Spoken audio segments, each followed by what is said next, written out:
দেশে দুর্নীতি ছেয়ে গেছে, ঠিক করতে সময় লাগবে। নতুন বাংলাদেশ তৈরিতে কূটনীতিকদের পাশে পাওয়ার আশা ডক্টর মোহাম্মদ ইউনূসের। প্রাণ রক্ষায় 626 জনকে সেনানিবাসে আশ্রয় দেওয়া হয়, এখনো আছেন 7 জন। আইন শৃঙ্খলা বাহিনীর জিম্মায় 4, জানালো আইএসপিআর। রংপুর, জয়পুরহাট ও নারায়ণগঞ্জে শেখ হাসিনার নামে হত্যা মামলা। শাপলা চত্বরে গণহত্যায় সাবেক প্রধানমন্ত্রী সহ 34 জনের বিরুদ্ধে মামলার আবেদন। 1 মাস পর পুরো দমে খুলল স্কুল কলেজ সহ সব শিক্ষা প্রতিষ্ঠান। ক্লাসে ফিরে উচ্ছ্বসিত শিক্ষার্থীরা। এখন স্কুলে এসেছি, অনেক ভালো লাগছে, বন্ধুদের সাথে দেখা হচ্ছে। অনেক ভালো লাগছে, খুব এক্সাইটমেন্ট ছিলাম। দেখছিলেন দেশ জনপদ সংবাদ শিরোনাম, সঙ্গে আছি আমি তাসনুভা তন্নি। অবাধ, সুষ্ঠু, অংশগ্রহণমূলক নির্বাচনের ব্যবস্থা করতে অন্তর্বর্তী সরকার প্রতিশ্রুতিবদ্ধ বলে জানিয়েছেন অন্তর্বর্তী সরকারের প্রধান উপদেষ্টা নোবেলজয়ী ডক্টর মোহাম্মদ ইউনূস। তবে দেশের বিচার ব্যবস্থা থেকে শুরু করে প্রশাসন সহ গণমাধ্যমের পুনর্গঠনের পর নির্বাচনের ব্যবস্থা করতে চায় অন্তর্বর্তী সরকার।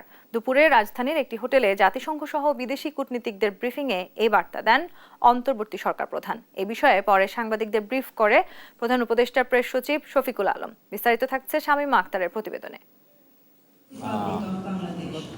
ভারত, চীন, যুক্তরাষ্ট্র, যুক্তরাজ্য, রাশিয়া, জাপান সহ বিভিন্ন দেশের রাষ্ট্রদূত, হাইকমিশনার সহ অর্ধশতাধিক কূটনৈতিকদের ব্রিফ করেন অন্তর্বর্তী সরকারের প্রধান উপদেষ্টা ডক্টর মোহাম্মদ ইউনূস। সকাল 11টায় অনুষ্ঠান শুরু হওয়ার কথা থাকলেও প্রধান উপদেষ্টা অনুষ্ঠানে যোগ দেন প্রায় 2.25 ঘন্টা বিলম্ব করে।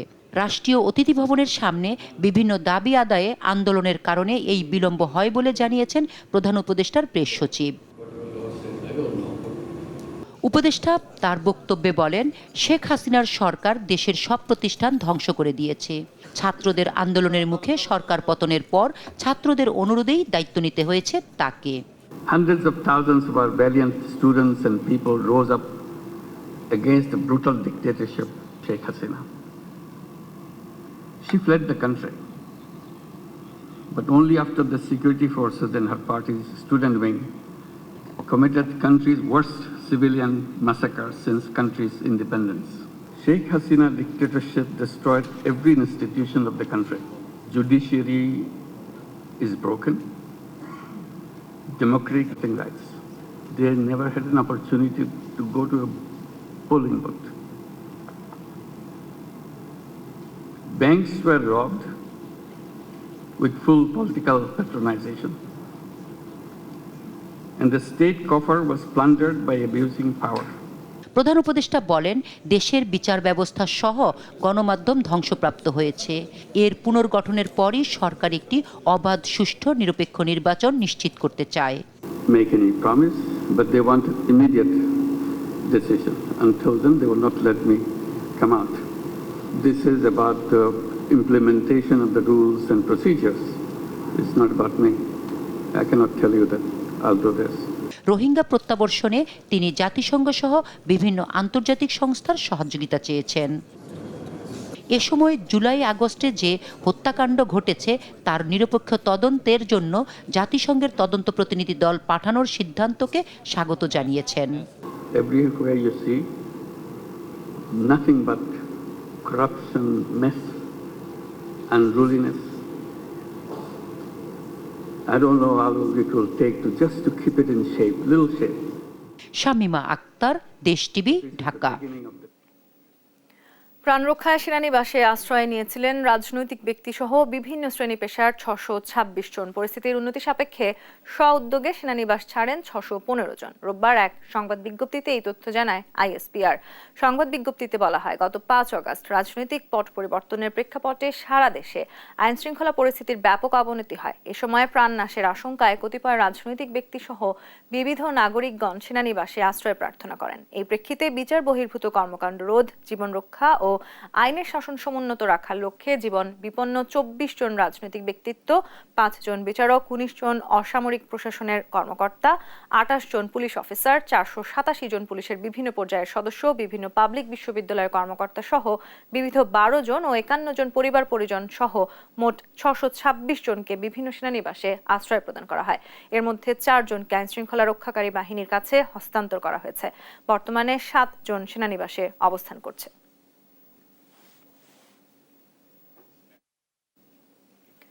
রংপুরে তাহির নামে এক ছাত্রকে হত্যার ঘটনায় সাবেক প্রধানমন্ত্রী শেখ হাসিনা, ওবায়দুল কাদের, স্বরাষ্ট্রমন্ত্রী, আইনমন্ত্রী সহ 40 জনের নামে হত্যা মামলা করেছেন তার বাবা। এছাড়াও আবু সাইদ হত্যার ঘটনায় আইজিপি সহ পুলিশের ঊর্ধ্বতন কর্মকর্তাদের নামে আরও একটি মামলা হয়েছে। নিহতদের স্বজন ও আইনজীবীরা এসব মামলার সুষ্ঠু তদন্ত শেষে দৃষ্টান্তমূলক শাস্তি দাবি করেছেন। রংপুর থেকে রফিকুল ইসলামের তথ্যচিত্রে সালমা জাহানের রিপোর্ট। সকালে আইনজীবীদের সঙ্গে রংপুর মেট্রোপলিটন তাজহাট আমলি আদালতে আসেন আবু সাইদের স্বজনরা। 16 জুলাই সাইদকে হত্যার ঘটনায় পুলিশের সাবেক আইজিপি, রংপুর রেঞ্জের ডিআইজি, পুলিশ কমিশনার সহ 17 জনকে আসামি করে হত্যা মামলার আবেদন করেন তারা। আসামি করা হয় বিশ্ববিদ্যালয়ের শিক্ষক সমিতির সাধারণ সম্পাদক আসাদ মণ্ডল, ছাত্রলীগ সভাপতি ও সম্পাদককেও। পরে মেট্রোপলিটন তাজহাট থানাকে মামলা গ্রহণের নির্দেশ দেন আদালত। শহীদ আবু সাইদ তার রক্তের সাথে যারা বেইমানি করেছে, তার কে যারা হত্যার সাথে প্রত্যক্ষ এবং পরোক্ষভাবে জড়িত হয়েছে তাদেরকে ধরে, এবং অজ্ঞাতনামা আরও যারা আছে এটার সাথে জড়িত ছিল তাদেরকে ধরে আমরা একটা এখানে কমপ্লেইন পিটিশন ফাইল করেছি বিজ্ঞ আদালতে। আসামি হয়েছে ওনাকে গুলি করা থেকে শুরু করে যারা, যেমন আমির আলী, সুজন চন্দ্র রায়, পোমেল বড়ুয়া, আব্দুল্লাহ আল মামুন সহ আরও 30-35 জন অজ্ঞাতনামা আসামি। এই মামলায় সুষ্ঠু তদন্ত করে দৃষ্টান্তমূলক শাস্তি দাবি করেছেন স্বজনরা। এখন ওদের আমরা সর্বোচ্চ আদালতে যারা এদের দ্রুত গ্রেপ্তার করে বিচার, তদন্তের মাধ্যমে সুষ্ঠু বিচার এবং সর্বোচ্চ যারা এখানকার হত্যাকাণ্ডের সাথে জড়িত ওদের আমরা ফাঁসি চাই। এদিকে 19 জুলাই আব্দুল্লাহ তাহির হত্যা মামলায় সাবেক প্রধানমন্ত্রী শেখ হাসিনা, দলের সাধারণ সম্পাদক ওবায়দুল কাদের, স্বরাষ্ট্র ও আইনমন্ত্রী সহ স্থানীয় আওয়ামী লীগ নেতাদের আসামি করে মামলার আবেদন করেছে পরিবার। পরে কোতোয়ালি আমলি আদালতের বিচারক কোতোয়ালি থানাকে মামলা নেয়ার আদেশ দেন। যারা নির্বিচারে এই ছাত্র জনতার উপর গুলিবর্ষণের যারা আদেশ দিয়েছিলেন এবং যারা সরাসরি সম্পৃক্ত রয়েছেন তাদেরকে আসামি করে আজকে বিজ্ঞ আদালতে মামলা দায়ের করা হয়েছে এবং বিজ্ঞ আদালত শুনানি অন্তে মামলাটি আমলে নিয়েছেন এবং সরাসরি এফআইআর হিসেবে ট্রিট করে এই আসামিদের গ্রেপ্তারের জন্য নির্দেশ দিয়েছেন। এদিকে কলা ব্যবসায়ী মিরাজুল হত্যা মামলায় পুলিশ কর্মকর্তা সহ 21 জনকে আসামি করে আরেকটি মামলা করা হয়েছে। রফিকুল ইসলাম, দেশ টিভি, রংপুর। চট্টগ্রামের পর এবার নারায়ণগঞ্জে আবুল হাসান নামের এক তরুণকে হত্যার অভিযোগে সাবেক প্রধানমন্ত্রী শেখ হাসিনা, আওয়ামী লীগের সাধারণ সম্পাদক ওবায়দুল কাদের, সাবেক সংসদ সদস্য শামীম ওসমান সহ 48 জনের বিরুদ্ধে মামলা করা হয়েছে। অজ্ঞাত আরও 2 শতাধিক ব্যক্তিকে আসামি করা হয়। শনিবার রাতে নিহত আবুল হাসানের বড় ভাই আবুল বাশার বাদী হয়ে নারায়ণগঞ্জ সদর মডেল থানায় ওই হত্যা মামলাটি করেন।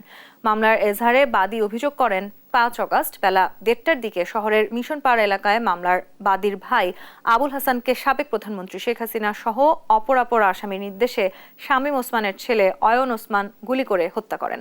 5 অগস্ট শেখ হাসিনার পদত্যাগ ঘোষণার কয়েক ঘন্টা আগে শহরের মিশনপাড়া এলাকায় গুলিবিদ্ধ হন আবুল হাসান। সে সময় চাষারা এলাকায় আন্দোলনকারীদের সঙ্গে আওয়ামী লীগের নেতাকর্মীদের সংঘর্ষ চলছিল। তাকে উদ্ধার করে ঢাকা মেডিকেল কলেজ হাসপাতালে নেওয়া হয়। সেখানে চিকিৎসাধীন অবস্থায় 6 অগস্ট ভোরে মারা যান আবুল হাসান। জয়পুরহাটে কোটা আন্দোলনে নিহত শিক্ষার্থী নজিবুল সরকার বিশাল নিহতের ঘটনায় সাবেক প্রধানমন্ত্রী শেখ হাসিনা, দলটির সাধারণ সম্পাদক ওবায়দুল কাদের সহ 128 জনের বিরুদ্ধে হত্যা মামলা হয়েছে। রবিবার বিকেলে নিহত বিশালের বাবা মজিদুল সরকার বাদী হয়ে সদর চিফ জুডিশিয়াল ম্যাজিস্ট্রেট আদালতে এই মামলা করেন। মামলাটি বিজ্ঞ আদালতের বিচারক আতিকুর রহমান এজাহার হিসেবে গণ্য করার জন্য সদর থানার ওসিকে নির্দেশ দেন। 128 জনের মধ্যে আওয়ামী লীগ, যুবলীগ ও ছাত্রলীগের নেতা সহ রয়েছেন জনপ্রতিনিধিরা। মামলার বিষয়টি নিশ্চিত করেছেন বাদীপক্ষের আইনজীবী অ্যাডভোকেট আব্দুল মোমেন ফকির।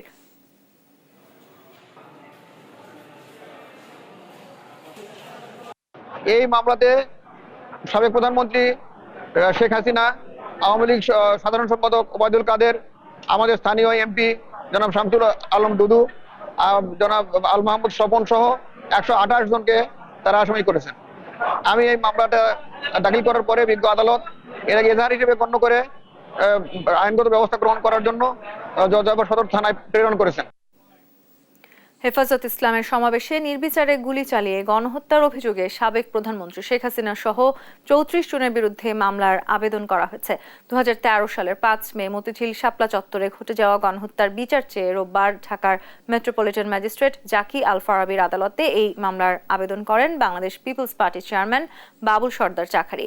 আদালত বাদীর জবানবন্দি গ্রহণ করে আদেশ পরে দেবেন বলে জানান।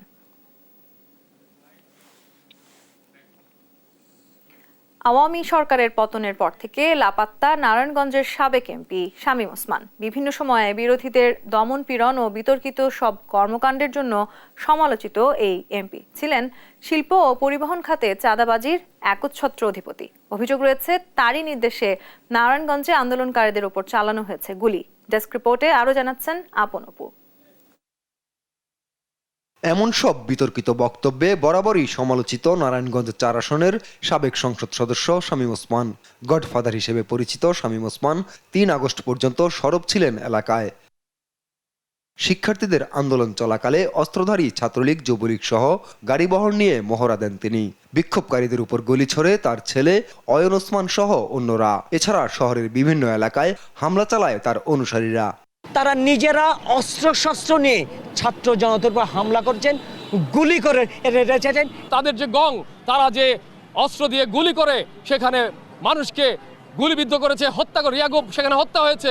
এই হত্যার বিচার আমরা চাই।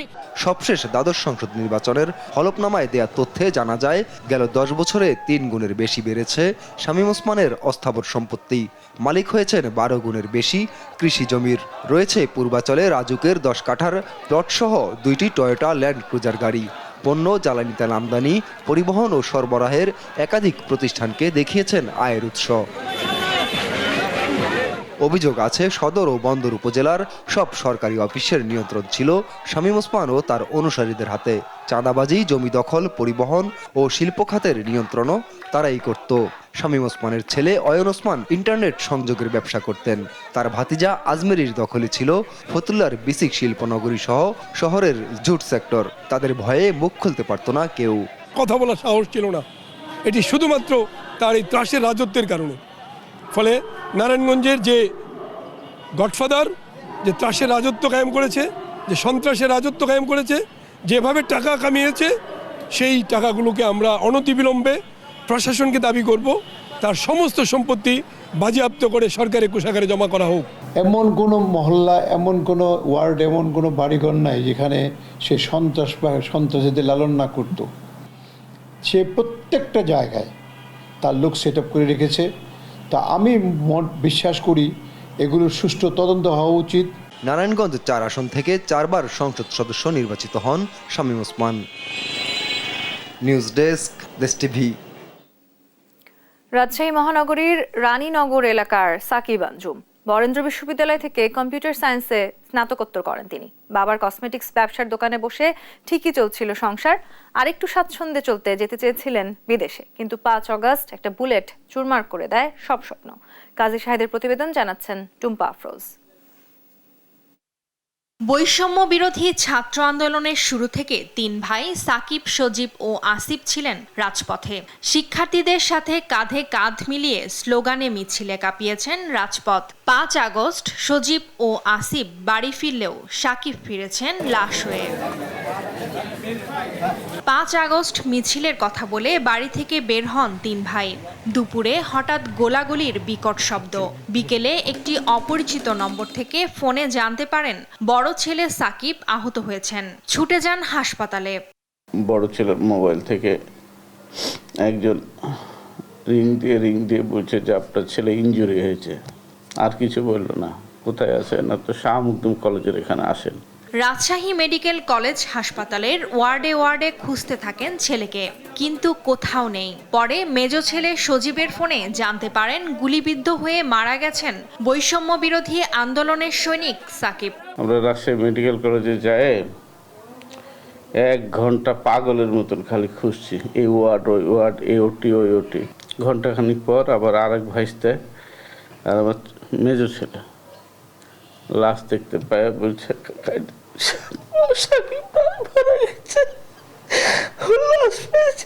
বরেন্দ্র বিশ্ববিদ্যালয় থেকে কম্পিউটার সায়েন্সে গত বছর স্নাতকোত্তর শেষ করেন সাকিব। 3 বছর আগে ভালোবেসে বিয়ে করেছিলেন নিশাত সালসাবিলকে।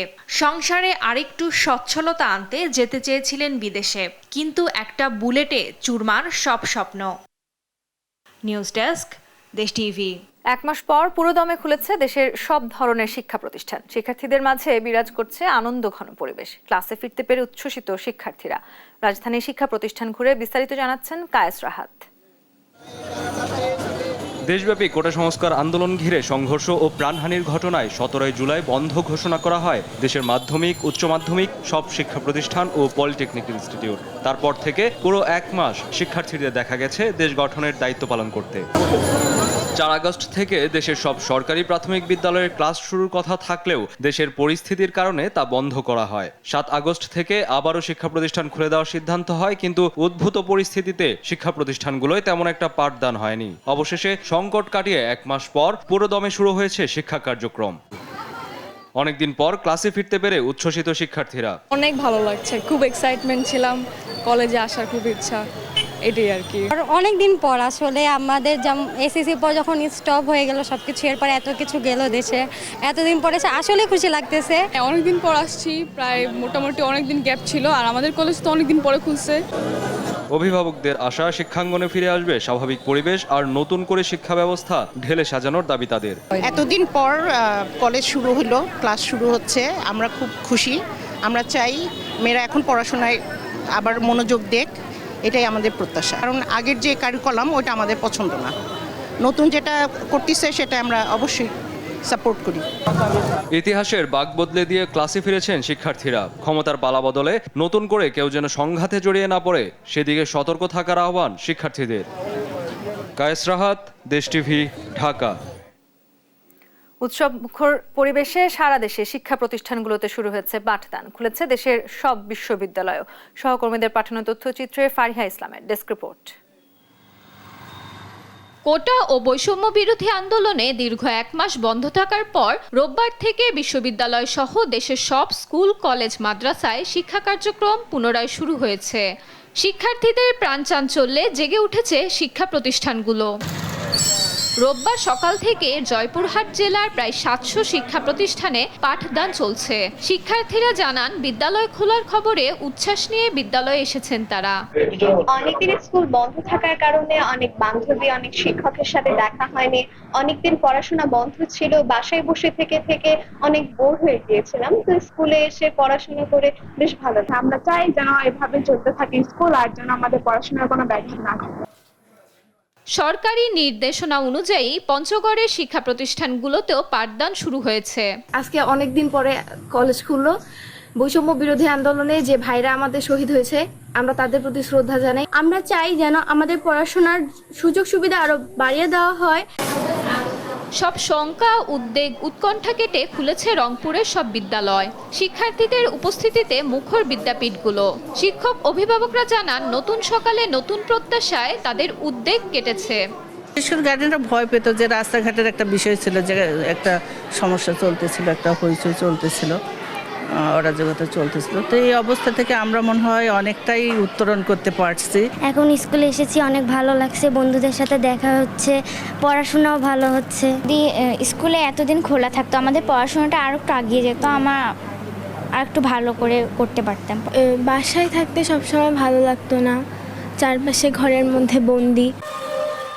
এদিকে দীর্ঘ 1 মাস পর জাহাঙ্গীরনগর বিশ্ববিদ্যালয়ের শিক্ষা কার্যক্রম শুরু হয়েছে। যদিও বেশিরভাগ বিভাগে শিক্ষার্থীরা এখনো ক্লাসে ফিরেনি। এর আগে জরুরি সিন্ডিকেটের সিদ্ধান্ত অনুযায়ী বিশ্ববিদ্যালয়ের সব আবাসিক হল খুলে দেওয়া হলেও বন্ধ ছিল শিক্ষা কার্যক্রম। দীর্ঘদিন পর ক্লাসে ফিরে উচ্ছ্বসিত বরিশালের সাধারণ শিক্ষার্থীরা। সকাল থেকে নগরীর সরকারি মহিলা college, BM college, Hatem Ali college, Sherebangla medical college এবং বরিশাল বিশ্ববিদ্যালয়ের শিক্ষার্থীদের উপস্থিতি ছিল চোখে পড়ার মতো। সরকার এখন খুলে দিয়েছে, আমাদের খুব ভালো লাগতেছে। বৈষম্য বিরোধী আন্দোলনে শিক্ষা প্রতিষ্ঠানগুলো ছিল উত্তপ্ত। অন্তর্বর্তীকালীন সরকার গঠন হওয়ার পর থেকে সব শিক্ষা প্রতিষ্ঠানগুলোর পরিবেশ স্বাভাবিক হচ্ছে। ফারিহা ইসলাম, নিউজ ডেস্ক, দেশ টিভি। কোটা আন্দোলন থেকে ছাত্র জনতার এক দফা আন্দোলনের মুখে পতন হয় স্বৈরাচার শেখ হাসিনা সরকারের। তবে শিক্ষার্থীদের এই আন্দোলন ততটাও সহজ ছিল না। পরিবারের চাপ, প্রশাসনের ভয় ডর সহ নানা প্রতিকূলতা উপেক্ষা করে চালাতে হয় শিক্ষার্থীদের এই আন্দোলন। হতে হয়েছে নানাভাবে নির্যাতনের শিকার, দিতে হয়েছে তাজা রক্ত। তবুও দমেনি শিক্ষার্থীরা, করেছেন স্বৈরাচার মুক্ত, গড়েছেন বৈষম্যহীন নতুন বাংলাদেশ। ইরফান রানার ক্যামেরায় কুষ্টিয়া থেকে নাহিদ হাসান তিতাসের রিপোর্ট। 18 তারিখে মামলা খেলাম প্রধান সমন্বয়ক হিসেবে। আমি যেদিন মামলা দেওয়া হলো আমাকে, সেদিন ডিবি এবং ডিএসবি আমাকে তৎপর ছিল আমাকে উঠায় নেওয়ার জন্য, এবং সেই সময় যদি আমাকে তারা উঠায় নিয়ে যেত হয়তো আন্দোলনটা বেগবান থাকতো না, কারণ নেতৃত্ব জায়গা হারিয়ে গেলে আন্দোলনটা থেমে যেত। বৈষম্য বিরোধী ছাত্র আন্দোলনের কুষ্টিয়ার অন্যতম একজন সমন্বয়ক তৌকির আহমেদ বলছিলেন, ততটাও সহজ ছিল না স্বৈরাচার শেখ হাসিনা সরকার পতনের এ আন্দোলন। পরিবারের চাপ, প্রশাসনের ভয়ডর সহ মুখোমুখি হতে হয়েছে নানা প্রতিকূলতার, হয়েছেন অমানবিক নির্যাতনের শিকার, ঝরেছে রক্ত। তবুও পিছুপা হয়নি শিক্ষার্থীরা। স্বৈরাচার সরকারের রক্তচক্ষু উপেক্ষা করে সমন্বয়কেরা কোটা আন্দোলনকে রূপ দিয়েছেন এক দফা আন্দোলনে, সৃষ্টি করেছেন নতুন ইতিহাস। হত্যার হুমকি পেয়েছি, তারপরেও আমরা থেমে থাকিনি, কারণ আমরা অনুপ্রাণিত হয়েছে আবু সাইদ ভাইয়ের কাছ থেকে। বিশেষ করে পারিবারিক যে বাধাটা আরও বেশি ছিল, কারণ পারিবারিকভাবেও আমাদের পিতামাতাকে বিভিন্নভাবে হ্যারেস করা হয়েছে। তাদেরকে বলা হয়েছে আপনার সন্তান যদি এই আন্দোলনে যুক্ত হয় তাহলে কিন্তু আমাদের অবস্থা খারাপ আছে। প্রভঙ্গ করার বারবার চেষ্টা করেছে এবং আমরা বারবার আহত হয়েছি। আন্দোলনের নেতৃত্বে থাকা শিক্ষার্থীরা বলছেন, স্বৈরাচার মুক্ত নতুন বাংলাদেশে থাকবে না কোনো বৈষম্য, দুর্নীতি ও অনিয়মের বিরুদ্ধে চলবে লড়াই, দেশ হবে রাজনৈতিক দুর্বৃত্তায়ন মুক্ত। রাষ্ট্রের প্রতিটা প্রতিষ্ঠানে যেরকম একটা সৎ এবং ন্যায়ের শাসন তৈরি হোক, সেখানে দুর্নীতি দূর হোক। বৈষম্যবিহীন বাংলাদেশ থাকুক, যেখানে সবাই তাদের স্বাধীনভাবে চলুক। কোনো রাজনৈতিক দলের হাতে সকল ক্ষমতা থাকবে না, সাধারণ মানুষের মত প্রকাশের স্বাধীনতা থাকবে। আমরা চাই না প্রশাসনিক সকল কার্যক্রম লেজুর ভিত্তি হোক। দীর্ঘদিনের অনিয়ম ও দুর্নীতির জরাজীর্ণতা কাটিয়ে শিক্ষার্থীদের দেখানো নতুন বৈষম্যহীন দেশ গঠনের স্বপ্ন দ্রুতই বাস্তবায়ন হবে, এমনটাই প্রত্যাশা সবার। নাহিদ হাসান তিতাস, দেশ টিভি, কুষ্টিয়া। আদিবাসীদের স্বীকৃতি ও সমতল ক্ষুদ্র নৃগোষ্ঠীর ভূমি অধিকার আন্দোলনের নেতা আলফ্রেড সরেন হত্যাকাণ্ডের 24 বছর আজ। দীর্ঘ সময়েও আলোচিত এই নেতা হত্যার বিচার না হওয়ায় শঙ্কিত তার পরিবার। এদিকে এখনও তার পরিবারকে হুমকি দিয়ে যাচ্ছে জামিনে থাকা আসামিরা। নওগাঁ প্রতিনিধি কাজী কামাল হোসেনের পাঠানো তথ্যচিত্রে ফারজানা ইসলামের ডেস্ক রিপোর্ট। নওগাঁর মহাদেবপুর উপজেলার ভীমপুর আদিবাসী পল্লীতে 2000 সালের এই দিনে ভূমিদস্যুরা আদিবাসী নেতা আলফ্রেড সরেনকে প্রকাশ্যে কুপিয়ে হত্যা করে। এরপর তার মৃতদেহ পুড়িয়ে ফেলা হয়, পুড়িয়ে দেয়া হয় ঘরবাড়ি। ওই হামলায় আহত হয় শিশু, নারী, পুরুষ সহ অন্তত 35 জন। আলোচিত এই হত্যার ঘটনায় সারা দেশে আদিবাসী সংগঠনগুলো ব্যাপক আন্দোলন গড়ে তোলে। 51 জনকে আসামি করে মামলাও করেন নিহতের স্বজনরা। তবে এখন পর্যন্ত কোনো সুরাহা হয়নি সেই মামলার। আমরা সুষ্ঠুর বিচার চাই, ওনার বিচার চাই, আর এখানে যাতে আমরা সুষ্ঠুভাবে থাকতে চাই। দাবি আমরা যেন সুষ্ঠুভাবে বিচারটা পাই, আর আমরা যেন সুন্দরভাবে এখানে টিকে থাকতে পারি। জামিনে থাকা আসামিরা এখনো নানা ধরনের হুমকি দিয়ে যাচ্ছে নিহতের পরিবারকে। হত্যাকারী যারা আমাদের চোখের সামনে ঘুরে বেড়ায়, আমাদের হুমকি দেয়, আমাদেরকে জমির উপর মামলা করে, আমাদের একটাই দাবি এই হত্যাকারীদের জন্য বিচার হয়। কিছুদিন আগে 3-4 দিন আগেই এখানে যে আমার ভাইকে হত্যা মানে এই মার্ডার হত্যার সাথে যে জড়িত আইন নামে এক ব্যক্তি, সে আমাদের এই পাড়াতে এসে এই পাড়াটা উচ্ছেদ করার হুমকি দিয়েছে। আলফ্রেড সরেন হত্যার 2টি মামলা হাইকোর্টের শুনানির অপেক্ষায় রয়েছে বলে জানান আইনজীবী। আলফ্রেড সরেন হত্যা মামলার বিষয়টি মহামান্য হাইকোর্টে শুনানির অপেক্ষায় রয়েছে। 24 বছরেও এই আলোচিত হত্যা মামলার বিচার না হয় হতাশ ক্ষুদ্র নৃগোষ্ঠীর মানুষরা। তাই দ্রুত এই মামলার বিচার করে আসামিদের দৃষ্টান্তমূলক শাস্তির দাবি এলাকাবাসীর। নিউজ ডেস্ক, দেশ টিভি। চাঁপাইনবাবগঞ্জের সীমান্তে গরু পাচারের সময় 5 ভারতীয় নাগরিককে আটক করেছে বর্ডার গার্ড বাংলাদেশ বিজিবি। শনিবার সকালে শিবগঞ্জ উপজেলার পাকা ইউনিয়নের রঘুনাথপুর সীমান্তের পদ্মা নদীতে নৌকাযোগে পাচারের সময় 3টি গরু ও 2টি ধারালো অস্ত্রসহ তাদের আটক করা হয়। এই তথ্য নিশ্চিত করেন 53 বিজিবি ব্যাটালিয়নের অধিনায়ক লেফটেন্যান্ট কর্নেল মনিরুজ্জামান। আটককৃতদের বিরুদ্ধে প্রচলিত আইনে নিয়মিত মামলা দায়েরের প্রস্তুতি চলছে বলেও জানান বিজিবি অধিনায়ক। কক্সবাজারের পেকুয়ায় উপজেলায় পাহাড় ধসে একই পরিবারের 3 জনের মৃত্যু হয়েছে। শনিবার উপজেলার শিলখালী ইউনিয়নের সেগুনবাগিচা গ্রামে রাত 3টার দিকে পাহাড় ধসের এই ঘটনা ঘটে বলে জানান পেকুয়া উপজেলা নির্বাহী কর্মকর্তা মোহাম্মদ সাইফুল ইসলাম জয়।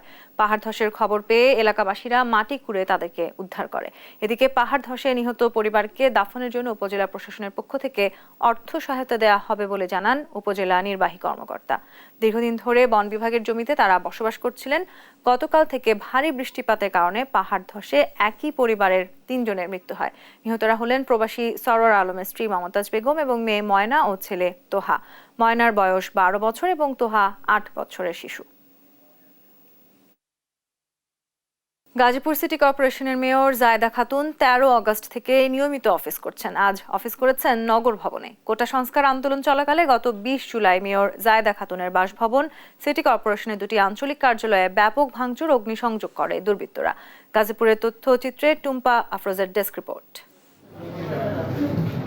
নিয়মিত অফিস করছেন গাজীপুর সিটি কর্পোরেশনের মেয়র জায়েদা খাতুন। নগর ভবন ছাড়াও বিভিন্ন জোনাল অফিসে যাচ্ছেন তিনি।